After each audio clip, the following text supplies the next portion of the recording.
आज की इस वीडियो में हम जानेंगे रेलवे की तरफ से एक वैकेंसी नोटिस आया हुआ है जिसके बारे में आप सभी को जानकारी होगी। आरआरबी एनटीपीसी आरआरबी एनटीपीसी का इस नोटिफिकेशन को मैं हिंदी के अंदर समझा रहा हूँ, हिंदी वाला नोटिफिकेशन जो कि सभी विद्यार्थियों के समझ में आए, ताकि अपने यूपी बिहार से ज़्यादा कैंडिडेट्स में अप्लाई करते हैं तो उनको सारी चीज़ें अच्छे तरीके से समझ में आए। आरआरबी एनटीपीसी को इसमें आपका विज्ञापन संख्या है 06/2025, ये उसका विज्ञापन संख्या है। अभी आपकी डिटेल जो ग्रेजुएशन वालों के लिए अभी नोटिफिकेशन निकला है और आपका जो 12th बेसिस पे निकलेगा वो 28 अक्टूबर को आपका आएगा वो नोटिफिकेशन, जो कि 12th वाले बच्चे अप्लाई कर सकते हैं। अभी केवल ये ग्रेजुएशन वाले बच्चे अप्लाई कर सकते हैं। आपका आरआरबी एनटीपीसी का आपका इसका एडवर्टाइजमेंट नंबर है 06/2025। देख सकते हैं विज्ञापन के अंदर आपका साफ साफ लिखा हुआ है, ये जो है स्नातक अभ्यर्थियों के लिए है, यानी कि जिन्होंने ग्रेजुएशन कंप्लीट कर ली है। आपकी आपकी जो ये इसकी अप्लाई करने की जो डेट है 21 अक्टूबर यानी कि आज से ही इसकी आवेदन शुरू हो गया है। और यानी 21 अक्टूबर तक आपके पास यानी कि ग्रेजुएशन यानी कि बैचलर डिग्री आपका कंप्लीट हो गया है, आपको उसके पास प्रमाण पत्र है आपके पास, तो इसके लिए अप्लाई कर सकते हैं। इसमें आपकी जो लास्ट डेट है इसमें 20 नवंबर रखी गई है, 20 नवंबर आपकी लास्ट डेट रखी गई है इसके लिए। और आपका जो है फ़ीस पेमेंट की 22 नवंबर। तो इम्पोर्टेंट डेट्स को ध्यान से इसको नोट कर लेंगे, ये इसकी इम्पोर्टेंट डेट रहने वाली है। लास्ट डेट की ध्यान से नोट कर लेंगे, 20 नवंबर तक इसके लिए अप्लाई कर पाएंगे और 21 अक्टूबर से इसके लिए आपका अप्लाई करना आपका स्टार्ट हो चुका है। देख सकते हैं नीचे दी गई तालिका में निम्नलिखित योग्य उम्मीदवारों से आवेदन आमंत्रित किए जाते हैं। इसमें दिया हुआ है आपका टोटल कैटेगरी, 6 कैटेगरी में वैकेंसी निकली है, मतलब 6 प्रकार के पदों पर वैकेंसी निकली है। और इसमें अलग अलग पे लेवल है, मतलब अलग अलग लेवल की वैकेंसी है ये, लेकिन सभी के लिए आपका ग्रेजुएशन आपका होना चाहिए। और एज लिमिट 18 से 33 आपकी आयु 1 जनवरी 2026 से आयु की गणना की गई है। देख सकते हैं आयु की गणना 1 जनवरी 2026 से की गई है। तो 1 जनवरी 2026 को आप 33 वर्ष से ज़्यादा नहीं होनी चाहिए जनरल कैटेगरी वाले। और 6 कैटेगरी में वैकेंसी निकले, देख सकते हैं ये है मुख्य वाणिज्यिक टिकट पर्यवेक्षक, स्टेशन मास्टर, मालगाड़ी प्रबंधक, आपका कनिष्ठ लेखा सहायक, वरिष्ठ लिपिक और यातायात सहायक। ये आपका 6 कैटेगरी में वैकेंसी निकला हुआ है। सबसे ऊपर जो है मुख्य यानी चीफ कमर्शियल कम टिकट सुपरवाइजर, ये इसको इंग्लिश में ये बोलेंगे चीफ कमर्शियल कम टिकट सुपरवाइजर। इसके लिए आपका वैकेंसी है टोटल 161 पोस्ट है इस कैटेगरी में। जो क्रम संख्या 1 पे जो कैटेगरी है इसके लिए 161 वैकेंसी है। स्टेशन मास्टर के लिए 615 पोस्ट है। और मालगाड़ी प्रबंधक यानी कि जिसको हम गुड्स गार्ड पहले कहा करते थे उसको मालगाड़ी प्रबंधक बोला जाएगा, इसके लिए सबसे ज़्यादा वैकेंसी है। 3 नंबर पर देख सकते हैं ट्रेन सुपरवाइज़र, जिसको अब नाम दिया गया है, 3416 पोस्ट है इसके लिए, 3416 पोस्ट है इसके लिए। देख सकते हैं मालगाड़ी प्रबंधक के लिए सबसे ज़्यादा पोस्ट है। लेकिन इसमें जो मेडिकल कैटेगरी है, मेडिकल कैटेगरी को भी ध्यान रखना है, किस मेडिकल कैटेगरी में आप फिट बैठेंगे। तो A2 चाहिए इसके लिए, मालगाड़ी प्रबंधक के लिए A2 मेडिकल कैटेगरी सबसे, मतलब इसमें जिसका चश्मा लगा हुआ है वो इसमें नहीं आएंगे, उनको आवेदन नहीं कर पाएंगे। इसमें मेडिकल सबसे हार्ड मेडिकल है ये A2 कैटेगरी वाला। तो सबसे आसान मेडिकल है C2 वाला। C2 वाले में टाइपिस्ट की वैकेंसी है। इसमें है आपका कनिष्ठ लेखा टंकक में 921 है और वरिष्ठ लिपिक सह टंकक यानी चीफ कमर्शियल क्लर्क में 638 है। इन दोनों में हल्का मेडिकल कैटेगरी है, जिसके चश्मा लगा है वो भी आवेदन कर पाएंगे। और ये है ट्रैफिक असिस्टेंट यातायात सहायक में 59 वैकेंसी है। तो इस प्रकार के कुल मिलाकर वैकेंसियों की संख्या है 5810 वैकेंसी है, जिसको ही केवल ग्रेजुएट कैंडिडेट ही अप्लाई कर पाएंगे। और इसमें जो है कि अलग अलग कैटेगरी में है, तो किस कैटेगरी में आप फिट बैठते हैं, मेडिकल कैटेगरी को अपना ध्यान रखेंगे। पहले B2 A2 ये क्या है, ये इसमें दिया हुआ है नोटिफिकेशन में। पेज नंबर इसका मैं बता दूंगा अभी वीडियो में। उसको पहले अपना मेडिकल कैटेगरी आप चेक कर लेंगे, उसके बाद ही अप्लाई करेंगे किस मेडिकल कैटेगरी में आप फिट बैठते हैं। A2 C2 B2 क्या है, इसका एक मैं नोटिफिकेशन के अंदर बता दूंगा अभी आगे इस वीडियो में। मेडिकल कैटेगरी में कौन से कैंडिडेट आएंगे, उस हिसाब से ही अपना अच्छी तरीके से चेक करके मेडिकल कैटेगरी तभी आप अप्लाई करेंगे। और हर कैटेगरी के लिए उम्र जो आयु सीमा 18 से 33 वर्ष है, और SC ST को 5 साल की छोटी आयु में। यहाँ पे देखिए मेडिकल कैटेगरी के बारे में बताया गया है, ये नोटिफिकेशन के पेज नंबर ये देख लेते हैं हम। पेज नंबर आपका 10 पे है, ये पेज नंबर 10 पे आपका दिया हुआ है। पेज नंबर 10 के आपके 3.0 पैराग्राफ में 3.0 पैराग्राफ में मेडिकल कैटेगरी के बारे में बताया गया है। ये देखते हैं चिकित्सा के मानक। चिकित्सा के मानक, तो चिकित्सा के मानक क्या रहेंगे, तो इसमें देख लीजिए बताया गया है। DV के लिए बुलाए गए उम्मीदवारों को रेल प्रशासन द्वारा आयोजित अपेक्षित चिकित्सा योग्यता परीक्षण पास करना होगा। तो ये आपका लास्ट में मेडिकल होगा, सब कुछ एग्ज़ाम वगैरह आप अगर क्लियर कर लेंगे, मेरिट में आपका नाम आ जाएगा, तो आपका चिकित्सा योग्यता के हिसाब से आपका मेडिकल टेस्ट लिया जाएगा। मेडिकल टेस्ट में मैंने जब भी बताया उपरोक्त विज्ञापन के अनुसार, तो आपका किस कैटेगरी में आप आएंगे वो यहाँ से आप पता कर सकते हैं। इसमें नोटिफिकेशन के पेज नंबर 10 के पैरा 3.0 में इसके बारे में बताया गया। A2 B2 C2 कौन सा मेडिकल कैटेगरी है।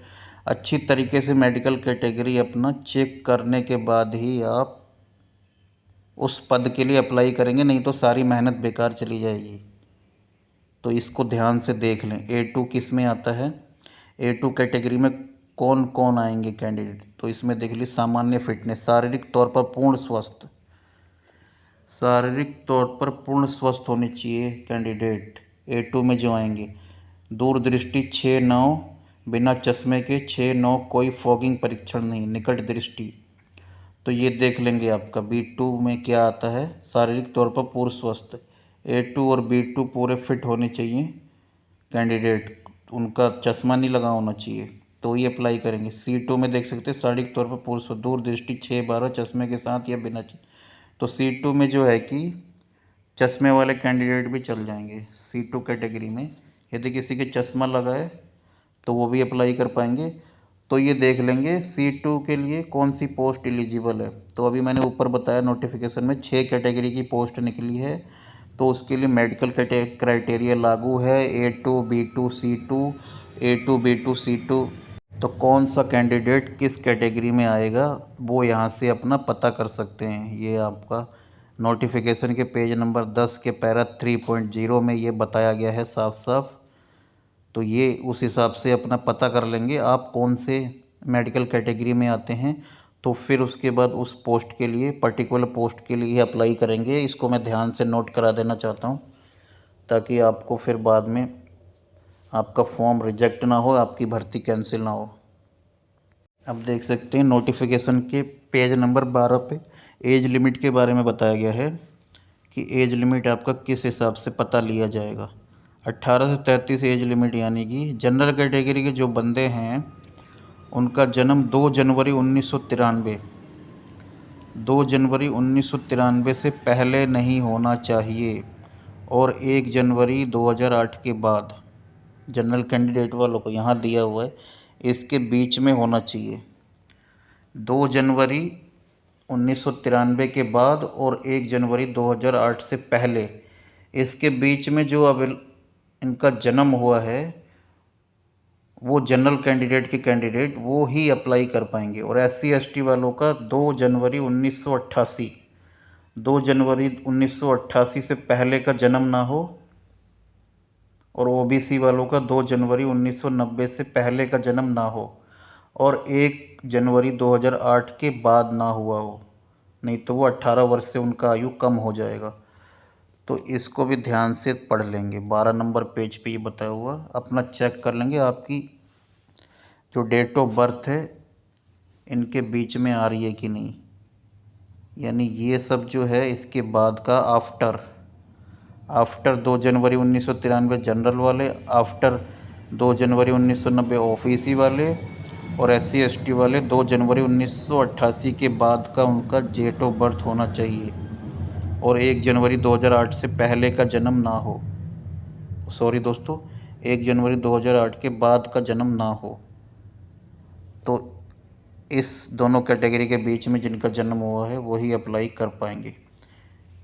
और यहाँ पे देख सकते हैं, वो तो मैंने बता ही दिया, ये अनुसूचित जनजाति वालों का 5 वर्ष की छूट है, इसीलिए इनका 88 का दिया हुआ है। 88 1988 वाले भी चल जाएंगे उसके बाद वाले, लेकिन जो जनरल कैटेगरी से अप्लाई करेंगे वो 2 जनवरी 1993 के पहले उनका जन्म ना हुआ हो। अब फ़ीस की बात कर लेंगे। नोटिफिकेशन के पेज नंबर 13 पे फ़ीस के बारे में दिया हुआ है। इसके अनुच्छेद 7.0 में परीक्षा शुल्क के बारे में दिया हुआ है। परीक्षा शुल्क 500 रुपये का है जनरल कैटेगरी वालों का, जिसपे कि जो भी इसके परीक्षा में बैठ जाएंगे उपस्थित होने पर बैंक का शुल्क काटकर 400 रुपये इनको रिफ़ंड कर दिया जाएगा। 500 रुपये इनको रिफ़ंड कर दिया जाएगा, और उसके SC ST OBC वाले जो बंदे EWS वाले, SC ST के EWS वालों को 250 रुपये देना है, और इनका भी बैंक का चार्जेस कट के इनको पूरे पैसे वापस कर दिए जाएंगे SC ST वालों को। और इनका 100 रुपये काट कर, जनरल वालों के 100 रुपये काट के 400 वापस कर दिए जाएंगे। 400 रिफंडेबल है, लेकिन जो पेपर में शामिल होंगे उनका ही। और 250 रुपये हैं SC ST को, OBC PWD महिला, ट्रांसजेंडर और आर्थिक रूप से पिछड़े वर्ग EWS वाले। तो ये सब भी अगर परीक्षा में शामिल हो जाएंगे तो 250 रुपये का शुल्क प्रथम चरण की CBT में उपस्थित लागू बैंक शुल्क काट कर वापस, इनको पूरे पैसे वापस कर दिए जाएंगे। अपना बैंक चार्जेस जो भी कटेगा 30-40 रुपये वो काट कर SC ST OBC PWD वालों को, और आपका OBC और जनरल कैटेगरी वालों का 100 रुपये काट कर बाकी सब पैसे वापस कर दिए जाएंगे परीक्षा में शामिल होने के बाद। पेमेंट करने का जो तरीका है, आपका फ़ीस पेमेंट का तरीका देख सकते हैं। शुल्क भुगतान करने का तरीका केवल internet banking, debit card, UPI के माध्यम से ऑनलाइन भुगतान स्वीकार किया जाएगा। सभी लागू सेवा शुल्क उम्मीदवार द्वारा वहन किया जाएगा। तो आपका नेट बैंकिंग या क्रेडिट डेबिट कार्ड UPI के माध्यम से ही आपका पेमेंट करना है। तो भाई सभी जानकारी मेरे द्वारा दे दी गई है। इसके बाद भी इसके बारे में कुछ क्वेरी हो आपकी तो वीडियो के डिस्क्रिप्शन में कमेंट कर सकते हैं, और इस नोटिफिकेशन का PDF का लिंक मैं दे दूंगा डिस्क्रिप्शन में, वहां से डाउनलोड करके इसको आप अच्छी तरीके से आपको इसका अध्ययन कर लेंगे, उसके बाद ही आप अप्लाई करेंगे इसके लिए तो बढ़िया रहेगा। आगे कोई दिक्कत नहीं आएगी, आपकी मेहनत बेकार नहीं जाएगी। लास्ट डेट इसकी 20 नवंबर 2025 है, और 6 कैटेगरी में वैकेंसियाँ हैं। ये आपका स्टेशन मास्टर, मालगाड़ी प्रबंधक, कनिष्ठ लेखा, वरिष्ठ लिपिक, यातायात सहायक और मुख्य वाणिज्यिक सह टिकट पर्यवेक्षक। तो ये सब वैकेंसी है 6 कैटेगरी में। टोटल 5810 वैकेंसी है, देख सकते हैं यहाँ पे दिया हुआ है 5810 वैकेंसी है। और आपका मेडिकल कैटेगरी सबसे ज़रूरी चीज़ है, किस मेडिकल कैटेगरी में आप आते हैं तो आप देख लेंगे इसको, किस मेडिकल कैटेगरी में आपका आता है, ये ध्यान से देख लेंगे।